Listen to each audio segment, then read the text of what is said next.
Hello and welcome back to The Analyst by Vajiram and Ravi, dated 6th April 2025. In today's session, we will cover some important and anticipated topics for your prelims and mains examination from today's article in The Hindu and The Indian Express newspapers.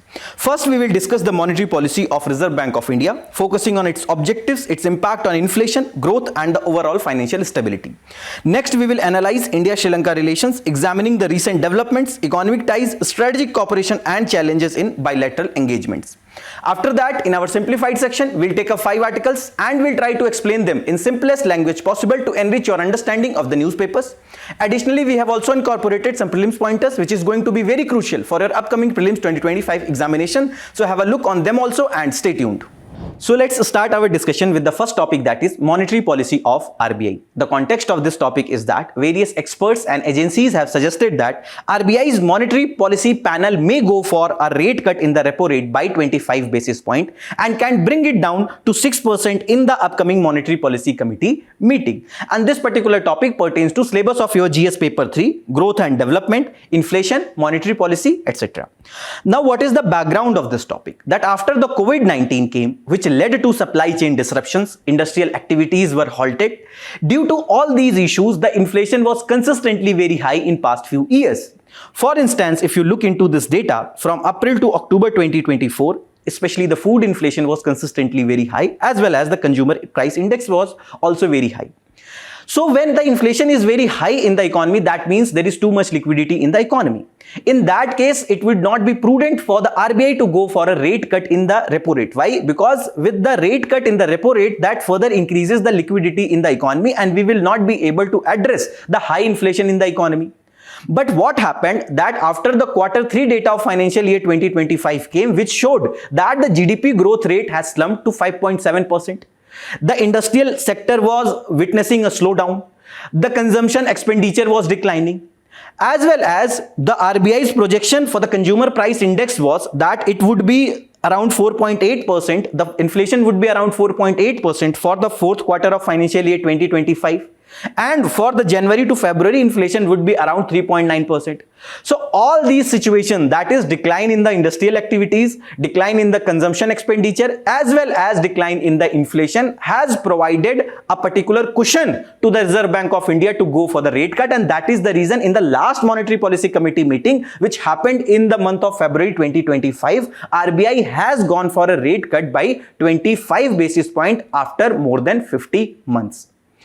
And another thing that you have to understand, that what is the purpose of the repo rate? That repo rate or the repurchase rate is the rate at which the Reserve Bank of India provides loans to the commercial banks, and these commercial banks are giving government securities or the securities to the Reserve Bank of India, and by keeping this collateral with the Reserve Bank of India, they are getting loans from the Reserve Bank of India.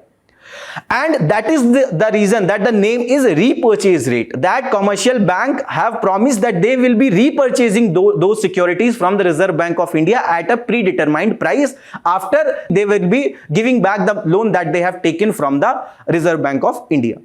When the cheap loans, RBI goes for a repo rate cut and the cheap loans are available to the commercial banks, obviously they will be also extending these loans at a cheaper rate to the commercial establishment, to the businesses, privates, etc. That will lead to more investment in the economy, and when there will be more investment in the economy, that will lead to more production of goods and services, more jobs will be created. When more jobs will be created, obviously people will have more money in their hands with the help of which they can buy various goods and services. When they will be going for buying various goods and services, the consumption expenditure will increase, and that will lead to creation of a path of high GDP growth rate. Why? Because as you would be aware of the fact that GDP is the total monetary value of the goods and services that is produced in the domestic territory during a particular financial year. And there are 3 methods with the help of which we are calculating the GDP. For example, first method is the value added method, where we are adding all the value addition which is happening at each stage of production for all the economic activities, and for all the sectors of the economy. Then another method is the income method, where we are adding all the income which has been generated by the four factors of production, that is land, labor, capital and entrepreneurship. And for land we get rent, for the labor we get wages, for the capital the interest are being paid, and for the entrepreneurship the profits are being given. Then another method is the expenditure method, where there are four components. One is the household consumption expenditure, second is the private investment, third is the government spending, and fourth is the net of exports, that is export minus import. So when the jobs are being created, when people have more money in their hands to buy various goods and services, that will lead to increase in the household consumption expenditure. Obviously that will lead to increase in the GDP growth. The private investment will increase. Why? Because cheap loans are available. That will also help us in increasing the GDP growth rate. As well as when the investment will happen in the economy, the production cost of various goods and services will decline, and that will make our product competitive at the global level, and that will also help in increasing our export earnings, and which will also help in GDP growth rate.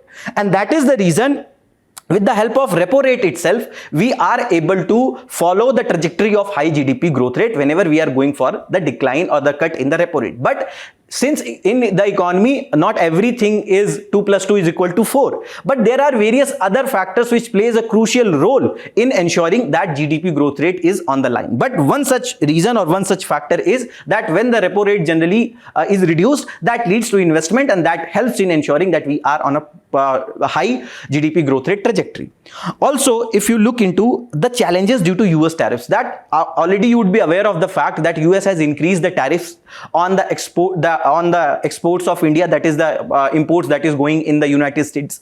In that case, when our products will not be able to get access to the US market, there are apprehension that may lead to slowdown in the industrial activities, and if the slowdown will happen, that may lead to demand of less production of goods and services. When the production of the goods and services will reduce, that may lead to high inflation. That is the reason some experts have other opinion that RBI may not go for a rate cut in the upcoming financial year Monetary Policy Committee meeting. Now, one question that may come in your mind, that why this monetary policy has been given to the RBI itself, why the ensuring that the policy rate decision has been provided to the RBI. It is because of the fact that RBI, which was established by the Hilton on the recommendation of the Hilton Young Commission, that the preamble of the RBI itself says that the price stability as well as the path of economic growth has been some of the functions which has been provided to the RBI itself. And earlier, the governor of the RBI, with the help of a technical advisory committee itself, was deciding the repo rate. But in 2016, the government of India has done an amendment in the RBI Act 1934, and the section 45 ZB of the RBI Act provides for this monetary policy committee. So instead of the governor of the RBI itself, it is the monetary policy committee, which consists of 6 members. That includes RBI governor, deputy governor, official of the Reserve Bank of India, and 3 central government members who are nominated by the government of India. They are collectively deciding the policy rate, that is the repo rate, and they also formulates the monetary policy, as well as they issues the bi-monthly statements. They also gives us the instance of the RBI, that whether that will be accommodative, that in future they may go for a further rate cut, or it will be neutral, or the other instances. And why these meetings are so important? Because it helps us in determining the domestic money supply and interest rate, which further gives us an idea, or which further impacts the overall GDP growth rate, overall industrial activities, the loans at what rate they will be available, the EMIs of the people, all that will be decided with the help of this monetary policy rate cut. And it also helps in controlling the inflation. With rate cut or increase in the repo rate, RBI can actually address the inflation in the economy. Now, what are the various implications of the rate cut? How it is actually leading to the overall GDP growth rate or increased consumption expenditure in the economy? For example, let's suppose this is the Reserve Bank of India, and it is giving money to the various banks. When RBI has gone for a rate cut, then cheap money or loans will be available to the industries, which will further invest in the various industrial activities. That will lead to more production of goods and services. When more production of goods and services are happening, that will also create a demand of more jobs. More jobs will be created. Obviously, that will lead to more wages, that we have discussed earlier. And with the more wages, more money in their hands, people will be further buying various goods and services, that will lead to more consumption expenditure, as well as by bringing down the production cost, our exports will also become competitive. More than that, the cheaper money will also be available to the public. For example, the external benchmark lending, that the lendings which are linked to the repo rate. For example, some of your credit card loans, EMIs, etc., housing loans, etc., may be linked to the repo rate. When repo rate is getting reduced, your loans will also become cheaper. In that case, you will have more disposable income in your hands, with the help of which you can buy more goods and services. So with cheap loan or money with the people, and they will be doing the more consumption in the economy. When more consumption will be done by the people in the economy, that will lead to more production of the goods and services, and the private investment will be further motivated to further invest in the economy, and that will create a whole cycle. More than that, with the increased spending, that obviously that we have discussed, that production of the goods and services will increase. More than that, it may also lead to a tendency of increased saving in the economy. How? Because what happens, as you would be aware of the fact that when the RBI goes for a rate cut and the repo rate is decreased, the market interest rate also decreases. Why? Because they are linked. Your interest rate on your savings account will also reduce. So in that case, people might save the money and they can invest in other financial instruments like stocks, bonds, etc., which are giving more return as compared to the market interest rate. So people might be motivated to invest in the stocks. Why? Because with more production of the goods and services in the economy, and with more consumption happening, with more spending happening, where more demand of goods and services are happening, and the industrial activities are further increasing, more production of goods and services happening, the revenue of the companies will increase, the profitability of the companies will increase. When revenue and profits of the companies are increasing, it is also leading to increase in the stock prices, and people might be interested in the investment in the stocks of these companies which have shown a more revenue and the profits. Okay?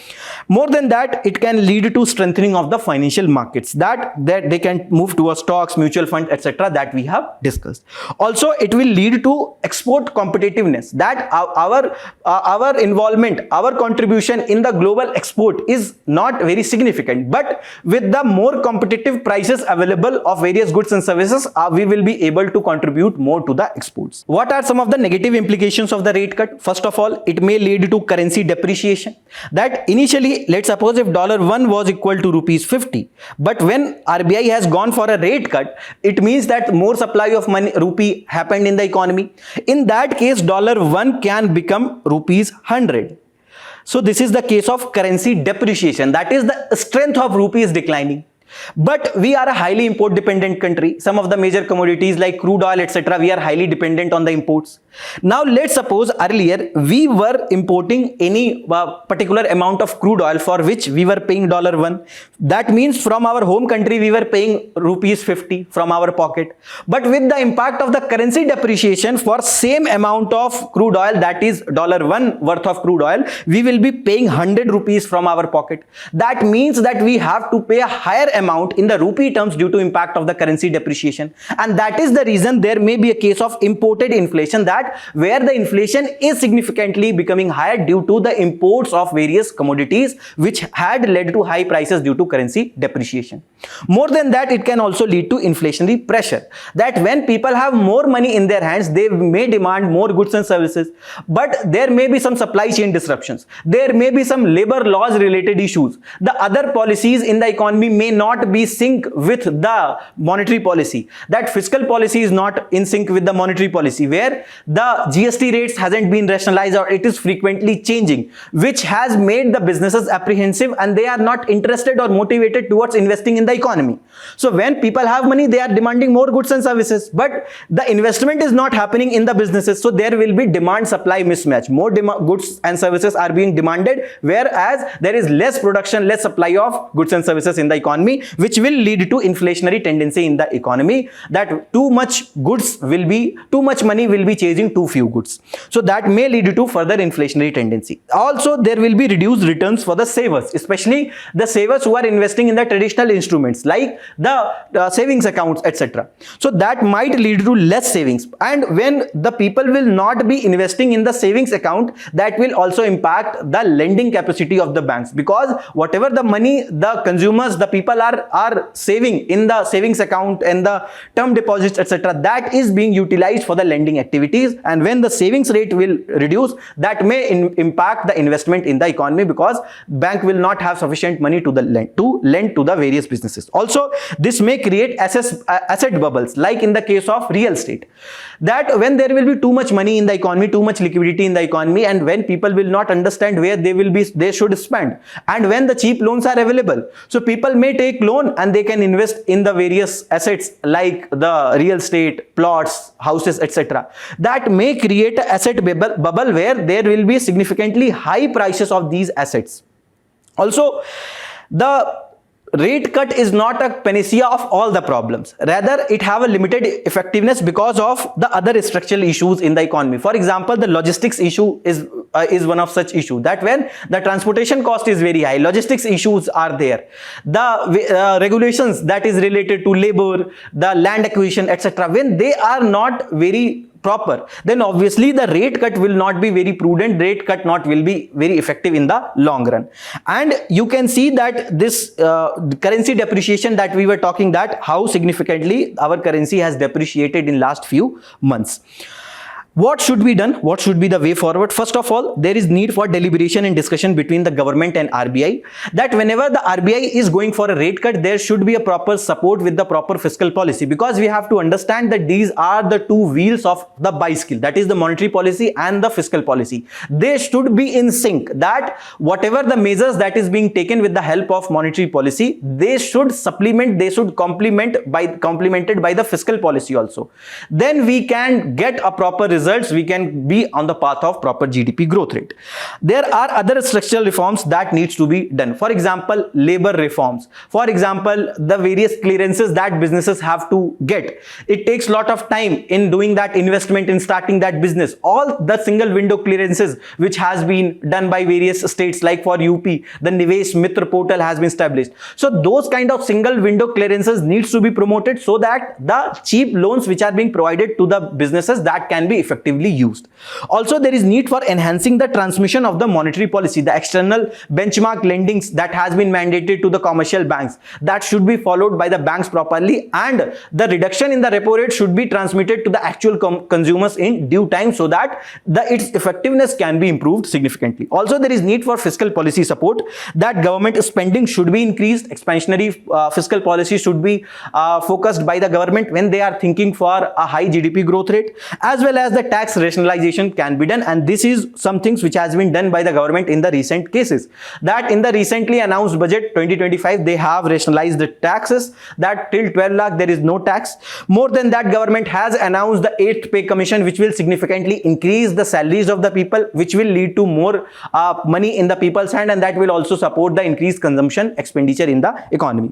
Also, we need to address the supply chain constructions, that will help in improving the infrastructure, easing regulatory burdens, because for the high inflation in the economy, one of the major issue is the high food inflation, which is majorly has been impacted due to the supply chain related issues. For example, when the logistics is not very good, when the transportation is not very good, and the perishable items like tomato are taking lot of time in the transportation itself, it will lead to rotting of these products, and that will lead to loss of these products, and that will lead to less supply of these products in the market. Obviously, that will lead to a very high inflation. So we have to address the various supply chain constraints. We have to invest in the infrastructure, storage, processing facilities, so that the overall our target of becoming a developed country by 2047 can be achieved. Now, from this topic, there has been various questions that has been asked in the prelims examination, in the 2017, in the 2019, and in the 2020 examination itself. You people, please tell me the answers of these questions in the comment box. And a mains practice question is this. You can try writing this question. So our second topic is India-Sri Lanka relations. The context of this topic is that during Prime Minister Modi's visit to Sri Lanka, 7 MOUs were signed, including one on defense cooperation. What exactly is this MOU or Memorandum of Understanding? That is a non-binding agreement between two or more parties that outlines their intended collaboration, expectation, or the responsibilities in future. Now, this MOU, when it is culminated into contract, that creates binding obligations on the parties. This particular topic pertains to syllabus of your GS paper 2, India and its neighborhood, bilateral grouping and agreements, regional groupings, effect of policies and politics of countries on India's interest. India and Sri Lanka have historic ties. For example, during the time of King Ashoka, Arhat, Mahinda and Sanghamitta have played a crucial role in the spread of Buddhism in Sri Lanka. After assuming the office by the recent president of the Sri Lanka, he had paid a visit to India in the month of December 2024. The current Sri Lanka president paid a visit to India. At that point of time also various agreements, MOUs were signed. And recently, there are various MOUs, for example, for energy sector cooperation, energy grid connection, also for developing an energy hub in partnership with the United Arab Emirates. Also, there has been various other MOUs across various sectors, for example, for the digitalization efforts, health and multi-sectoral assistance. More than that, there has been also various deliberation on banning of the bottom trawling, which is being used, one of the method which is being used by the various fishermen of India. What exactly happens in the bottom trawling? That big fishing nets are used by these fishermen, and this is one of the traditional form of fishing. That when these big nets are attached to these small boats or the big boats, and then they trawl these big nets to the shore, and whatever the fishes that are there, that will stuck in these big nets, and they will be able to get the big resource of the marine in form of the fishes, shrimps, etc. But one of the major issues with the bottom trawling is that it disturbs the marine ecology to a high extent. The coral reefs are getting disturbed. Overall, the marine ecology gets disturbed due to this traditional form of bottom trawling, and that is the reason there has been expectation, there has been various deliberation to ban this bottom trawling between India and Sri Lanka. What exactly is the significance of the bilateral relation between the country? The first important aspect is the economic cooperation between both the countries. As per the data from the Ministry of Commerce and Industry, Sri Lanka is one of the India's largest trading partner in the SAARC countries. Also, India is Sri Lanka's largest trading partner globally.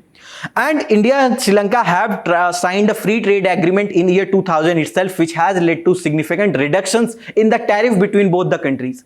When we sign a free trade agreement, we create a negative list of the commodities where that free trade agreement will not be applicable on the commodities that has been kept under the negative list, and it will be applicable on rest of the commodities, where both the countries are significantly reducing the tariffs on the commodities that are being traded between both the countries. Also, the bilateral trade amounted to $4.7 billion back in 2015, and it has significantly increased in last few years. And India is among the top 4 investors in the Sri Lanka, and India is also one of the top investors if you talk about the foreign direct investment that is going on in Sri Lanka. More than that, in the month of February 2024 itself, the Unified Payment Interface UPI was also launched in Sri Lanka itself. Now, you people tell me in the comment box that which are the other countries where India have launched the UPI apart from the India and the Sri Lanka. Also, the both countries have mutual support at the international forums. For example, India have backed the Sri Lanka's BRICS membership bid, and Sri Lanka is endorsing India's UNSC non-permanent seat candidacy. UNSC have total 15 members. 5 are the permanent members, P5, and 10 are non-permanent members. So it has been significantly talked by various agencies, by various people, that there is need for reforms in the UNSC, that P5 membership should be further expanded, and India is one such country which should be given the proper representation as a permanent member in the UNSC, and Sri Lanka is supporting our bid. Energy cooperation, various inter-grid connectivity and multi-product petroleum pipeline discussions are going on. LNG supply and Sampur power projects are being developed with the help of the India in the Sri Lanka. Also, the regional and multilateral cooperations at various multilateral forums, India and Sri Lanka are cooperating with each other. For example, in the Indian Ocean Rim Association, as the member of BIMSTEC, both countries are supporting each other. There are various other bilateral relations. For example, the military collaboration that is going on between both the countries, that they are doing the joint exercise. For example, SLI next, that is the naval joint exercise between India and Sri Lanka. Exercise Mitra Shakti between India and Sri Lankan army. And there was a prelims question in the 2024 prelims examination itself, which happened a few months back. That was related to exercise Mitra Shakti itself. And the first statement says that this was a joint military exercise between India and Bangladesh. First statement is incorrect. It is between India and Sri Lanka. Just eliminate option 1, you will get the answer. Correct answer is D, 2, 3 and 4. See how easy is the prelims examination. By eliminating only one option, you can get the answer of the question. By only knowing the basic information related to any of the topic, there are high chances that you will be able to solve multiple questions in the prelims examination.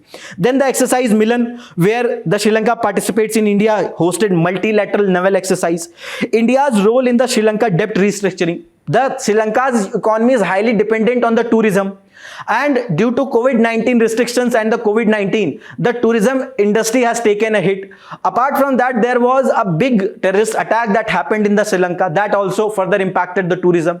Due to all these issues, as well as there were several flawed policies, domestic policies of the Sri Lanka, where they have significantly reduced the use of the chemical fertilizers for the agriculture, which has further declined the production and which has amplified the situation related to the food security. Due to all these issues, there has been a severe crisis related to the debt. In that case, India supported Sri Lanka, where the financial aid was provided from 2022 to 23. Almost $4 billion assistance was provided to Sri Lanka. IMF bailout. In that case, also India provided the financing assurance for $2.9 billion package that was provided to Sri Lanka. As well as there has been various port rehabilitation projects which has been developed in the Sri Lanka. For that, grants were provided by India. The grants doesn't create future obligations or future repayment obligations. There are other areas of support. For example, humanitarian aid. India is one of the first responder in the case of disaster, whether it is the tsunami when came, India supported Sri Lanka, or under the vaccine Matri program, the vaccine was provided to Sri Lanka during the COVID-19. The security, that India also backs the Colombo Security Conclave, which happens at a national security advisor level dialogue. And it was formed in 2011 as a trilateral maritime security grouping of India, Sri Lanka and Maldives, and Mauritius also joined and as a member in this Colombo Security Conclave. And it aims to increase the security cooperation covering the marine safety and security, human trafficking, counter-terrorism and cyber security as one of the pillars under the Colombo Security Conclave. Then the capacity building programs, for example, maritime resource coordination centers, which is an advanced center which has been developed with the help of India. In the case of distress, that someone's boat has been stuck in the maritime zones, the proper support can be provided, proper rescue can be provided in the due time. And it has been set up near the Hambantota port. Also the cultural support, that temple restoration, Kapilvastu relics exposition, the cultural cooperation agreement that was signed in year 1977, and Indian Cultural Center has been established in Colombo. So India and Sri Lanka have historic ties related to Buddhism, Hinduism. There is significant Tamil ethnic population in Sri Lanka. Due to all these linkages, we are also promoting people to people connect, cultural exchanges. The major challenges that are there between the India and Sri Lanka bilateral relations. So the first important is the fisherman issues, the bottom trawling ban. Sri Lanka opposes this India's fisherman traditional methods, and that is also one of the major point of discussion between the recent discussions that was happening between India and Sri Lanka, that there is need for banning the bottom trawling. Then the Kachativu Island, which was ceded to Sri Lanka in year 1974, but the fishing rights remains with the Indian. That is the contentious, that Indian fishermen actually use this Kachativu Island for fishing, because this is one such island which is rich in the fishes. So when the people go for fishing near this Kachativu Island, the police or the patrol parties of the Sri Lanka caught fishermen, and there has been various issues related to these fishing activities near Kachativu Island. Also, the Chinese strategic presence which has created security concerns for us. For example, various spy and research vessels has been docked at various ports of Sri Lanka. That has security implications, or that has created eyebrows in Indian establishments. Also, the debt diplomacy, that under the China-Pakistan economic corridor or the Belt and Road initiatives, China has extended various loans for various infrastructure building to various countries. And in the Sri Lanka also, they have extended various loans for development of, for example, Hambantota port. But these debt became unsustainable in the longer run. And in that case, China asked for that infrastructure either on lease, or they try to buy that particular infrastructure. And that is the reason that Hambantota port has been provided as a lease to China for 99 years. And presence of Chinese just near to the India's maritime boundaries will have a security implication for India in the near future. Also, the delayed 13th Amendment implementation, that India and Sri Lanka have signed an accord in 1987 where it has been guaranteed that there will be devolution of power that will be done for the Tamil region. That it was, this 13th amendment was mainly aimed to address the ethnic conflict between the Sinhalese majority and the Tamil minority. And this devolution of power was main aim was to grant the provincial autonomy and devolution of the powers to these provinces. But it hasn't been implemented in letter and spirit. Also, the Sinhala's opposition, that it is against the land and police powers to the provinces. So all this delay is also one of the significant challenge in between the India and Sri Lanka relation. What should be done? The first important is the 5S approach, that is the Samman, Samvad, Sahyog, Shanti and Samriddhi. Samman means the respect of each other's territory. Samvad means the communication between both the countries. Sahyog means collaboration across different sectors. The Shanti, peace, as well as the Samriddhi, the prosperity of the both countries. This should be the approach that should be followed for all the sectors. Then the fishing dispute resolution, there is need for regulating the bottom trawling. And for that, India have launched Pradhan Mantri Matsya Sampada Yojana, where they are providing various infrastructure measures. They are providing various support for improvement in the infrastructure that is needed for the fishing, etc. Also, there can be some talks for leasing Kacha Tivu, or some limited rights can be provided to fishermen so that the disputes related to Kacha Tivu islands can be addressed. Also, the comprehensive economic partnership agreements can be signed, because we have signed free trade agreement way back in 2000 itself, but since then we could not improve our trade related agreements between Sri Lanka, because comprehensive economic partnership agreement will further improve the investment as well as the labor, etc. can be moved in a better way. Also, the 13th amendment, there is need for implementation of that 13th amendment in a letter and spirit. There is need for push for meaningful devolution that should be done. A mains practice question is this from this topic that you people can write. In our simplified section, our first topic is what is the protocol for defense export, and this is related to your GS paper 3 defense, and this has appeared in today's The Hindu page number 12. So there is a report from New York Times which said that, which claimed that the defense public sector undertaking PSU, Hindustan Aeronautics Limited HAL, has supplied items sourced from British firm to Russia. When the Russia-Ukraine war broke, so there were various sanctions and restrictions that were placed on the Russia, and one such sanction was that there should be less technology that will be provided to Russia, because that is being used in the Russia-Ukraine war, and that will help in addressing the Russia-Ukraine war situation. But this is a report from NYT, and Indian government has refuted this claim, and it said that India hasn't supplied any of these technologies to Russia.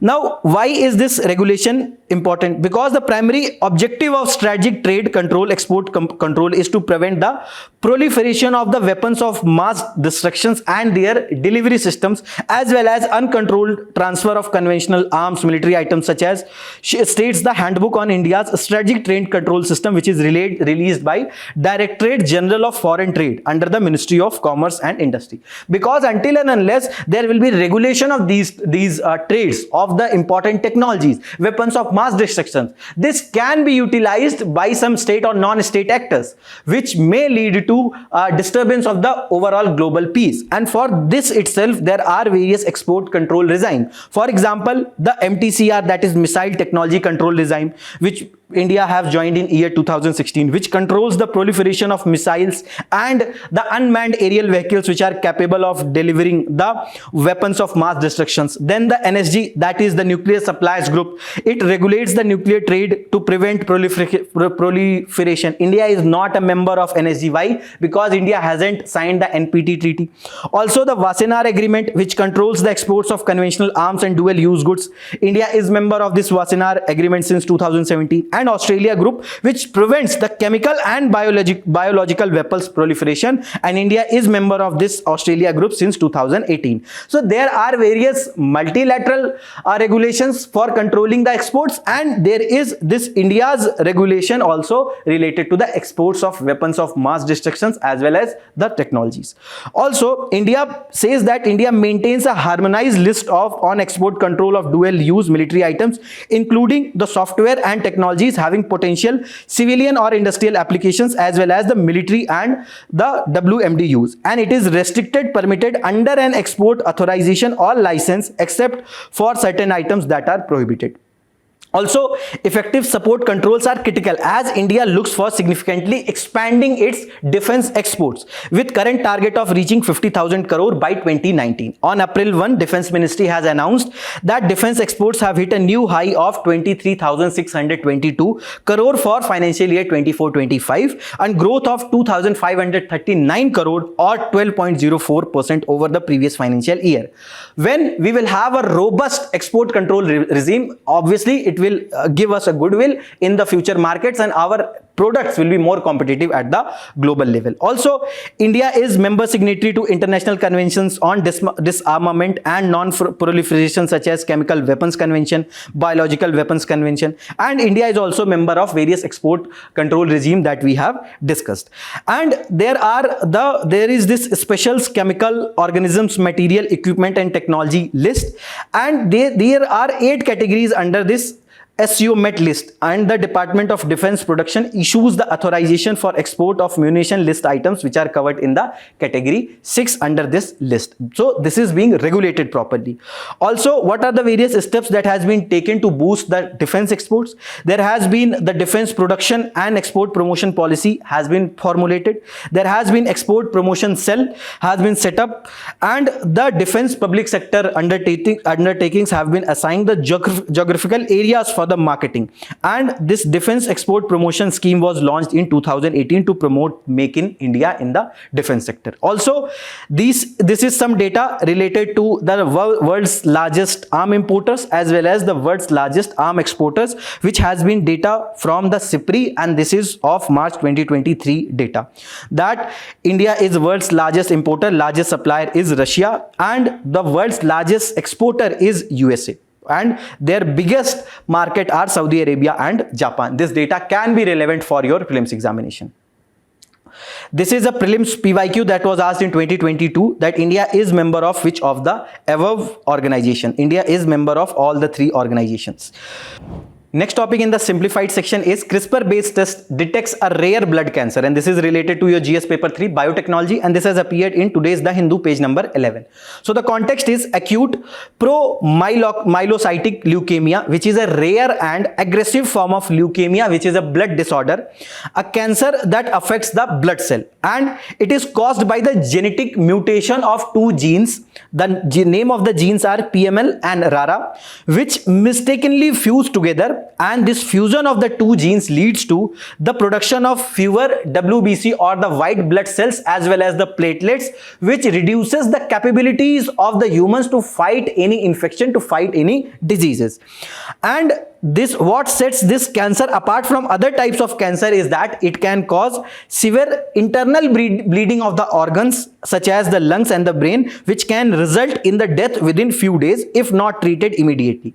But the brighter side is that this disorder is highly curable if diagnosed and treated early, and correct treatment can cure most of the patients. Now this CRISPR, which is the full form is clustered regularly interspaced short palindromic repeats is the memory or the systems that guides the gene editing process, and the Cas9 is the enzyme that actually guides the gene editing process itself, and together they can be categorized as the molecular Caesar. For example, let's suppose this is my finger and I do not like this color at this place at my finger. I'm not a racial person, but let's suppose if I want to change the color of this skin at this point of time at this particular place, and I want to make this color red, so I can use any of the Caesar with the help of which I can remove this skin and another skin can be placed at this place. Similarly, to give or to come up with a desired change in the DNA, molecular Caesars can be used, and that molecular Caesar is the CRISPR-Cas9,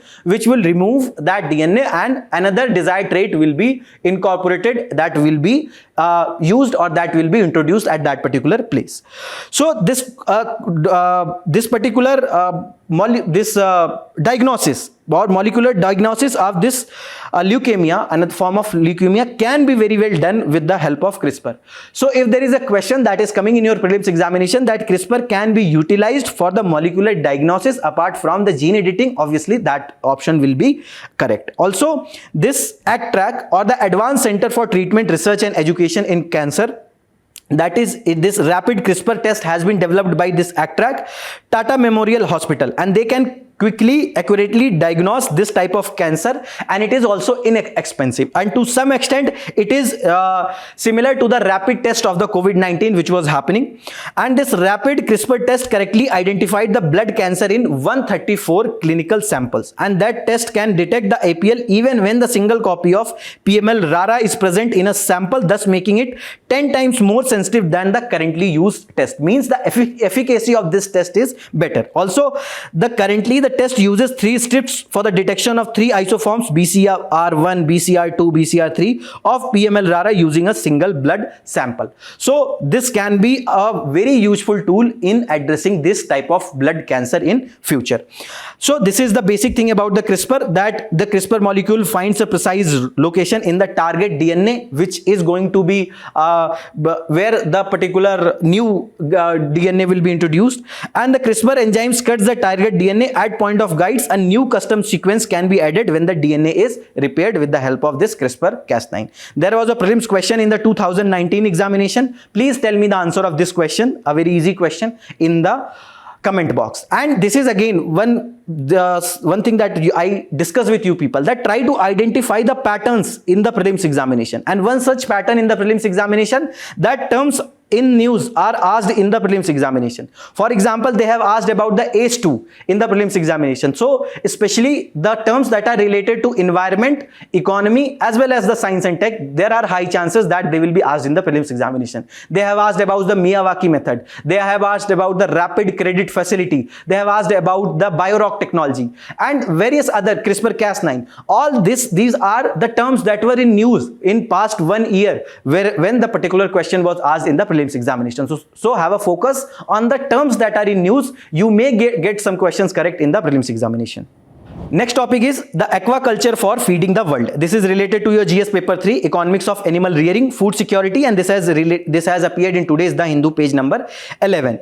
So the article says that India has made impressive gains in adapting the aquaculture for nutritional demands of its population. India is the 3rd largest producer overall, ranking 2nd in the production of prawns.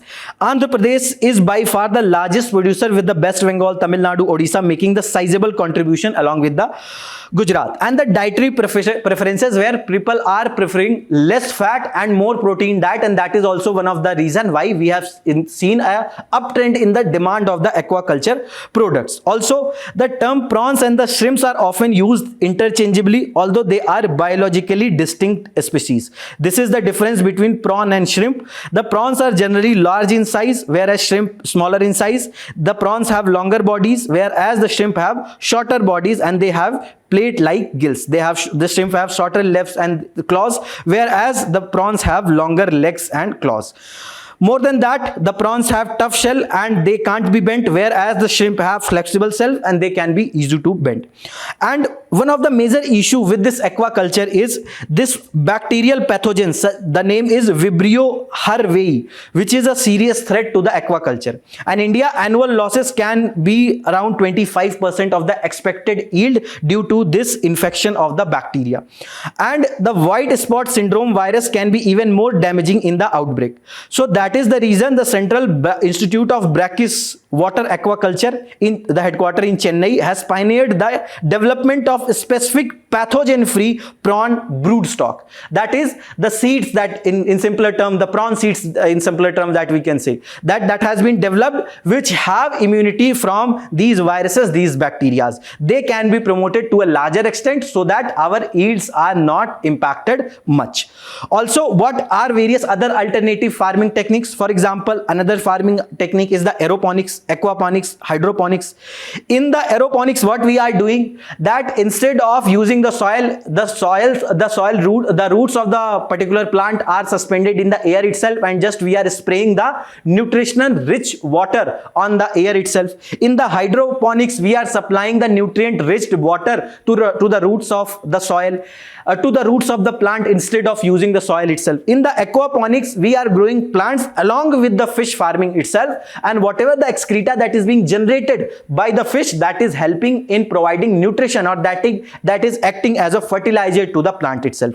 And this is some data related to top 5 states for fishing and aquaculture of 2022-23. This data that you can remember, there may be a prelims question from this data.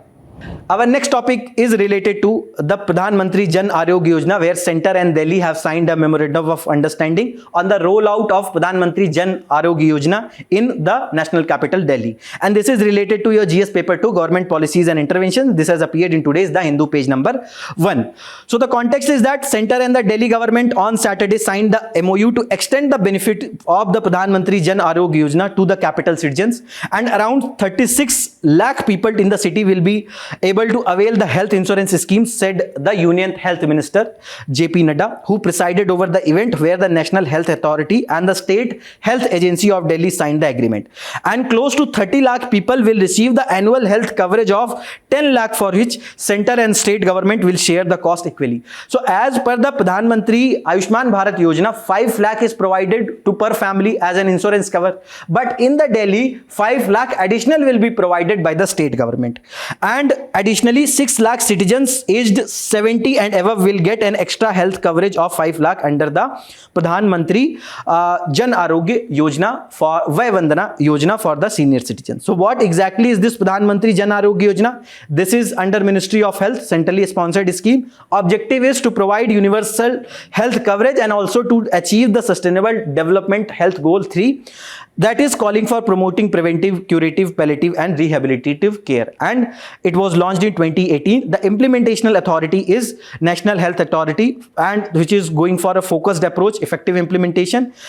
And it is the world's largest and most comprehensive healthcare scheme. There are 2 components under the Ayushman Bharat Jan Arogya Yojana. One is the Ayushman Bharat Arogya Mandir, names of which were earlier Ayushman Bharat Health and Wellness Centers, which will provide the healthcare services including the preventive, promotive, rehabilitative and the curative care. And the second component is Pradhan Mantri Jan Arogya Yojana, which is providing a cover of 5 lakh per family per year, and 10.74 crore poor and vulnerable families are entitled as per the socio-economic caste census.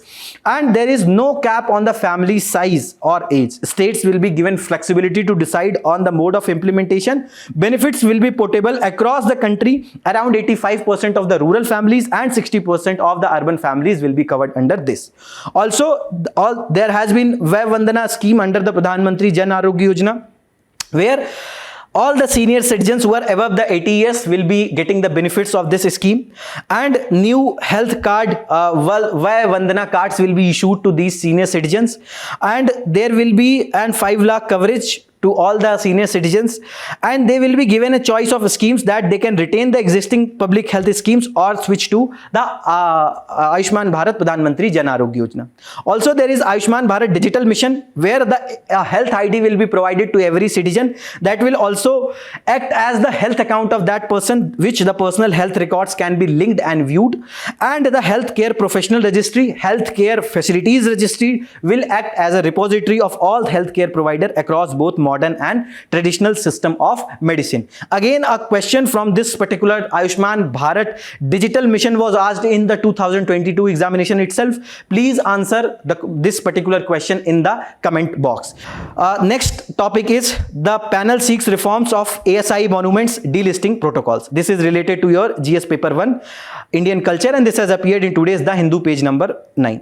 So the Parliamentary Standing Committee in its report has said that delisting protocols required reforms, that whatever the platforms which had been listed on the as in monuments of the Archaeological Survey of India, what is the process with the help of which they can be delisted? There is need for reform in that process. And delisting means that removing a monument from the ASI list of protected sites, effectively releasing the institution from its responsibility to conserve, protect and maintain that monument, and allowing the regular construction and urbanization activities in the areas. Whenever a particular monument is protected, there are various restrictions related to urbanizations and the industrial activities that can be taken in the vicinity of that particular monument. Also, the parliamentary committee, there are two types. One is the standing committee and second is the ad hoc committee. You can read this particular information from this chart. More than that, this Archaeological Survey of India was established in 1861 by Alexander Cunningham, and after independence it has given a status of the statutory body, means it has been established with the help of Ancient Monuments and Archaeological Sites and Remains Act 1958. Role is responsible for archaeological research, conservation and preservation of cultural monuments in the countries. What are the various activities that are undertaken by the ASI? They carry out surveys, also the exploration, excavation of the archaeological sites, conservation and maintenance of the protected sites are done by the ASI. The concerned ministry for the ASI is Ministry of Culture. That is all from today's Analyst. Thank you for joining this session. All the very best. Keep studying.